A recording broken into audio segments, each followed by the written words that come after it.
టాలీవుడ్ పరిశ్రమ వైఖరిపై తీవ్ర ఆగ్రహం వ్యక్తం చేసిన డిప్యూటీ సీఎం పవన్ కళ్యాణ్ ఏపీలో సినిమా హాళ్ల నిర్వహణను పకడ్బందీగా చేపట్టి ప్రేక్షకులకు మెరుగైన సేవలు అందించాలని ఆదేశించారు. 3 రోజులుగా సాగుతున్న వివాదంపై మంత్రి కందుల దుర్గేష్తో పూర్తి స్థాయి సమీక్ష నిర్వహించారు పవన్. కొత్త చిత్రాల టికెట్ ధరల పెంపు కోసం వ్యక్తిగత హోదాలో కాకుండా తెలుగు చలనచిత్ర వాణిజ్య మండలి ద్వారానే ప్రభుత్వాన్ని సంప్రదించే విధానం తేవాలని దిశానిర్దేశం చేశారు.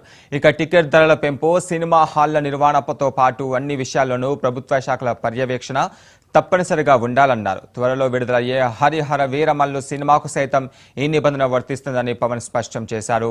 అలాగే టికెట్ ధర కంటే సినిమా హాల్లో తినుబండారాలు, కూల్ డ్రింక్స్, వాటర్ బాటిళ్ల ధరలు ఎక్కువగా ఉండడంపై పవన్ స్పందించారు. వాటి వాస్తవ ధరలు, నాణ్యత ప్రమాణాలు ఏమిటని కూడా పర్యవేక్షించి ధరల నియంత్రణ చేపట్టాలని తెలిపారు.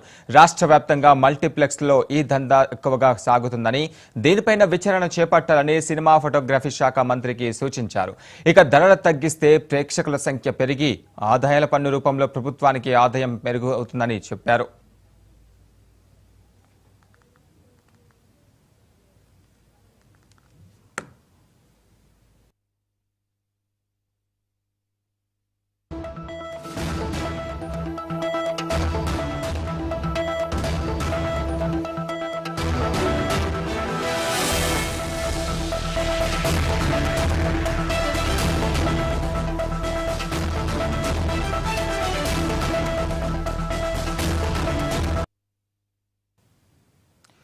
ఎన్టీఆర్ ఆ పేరే ఒక సంచలనం.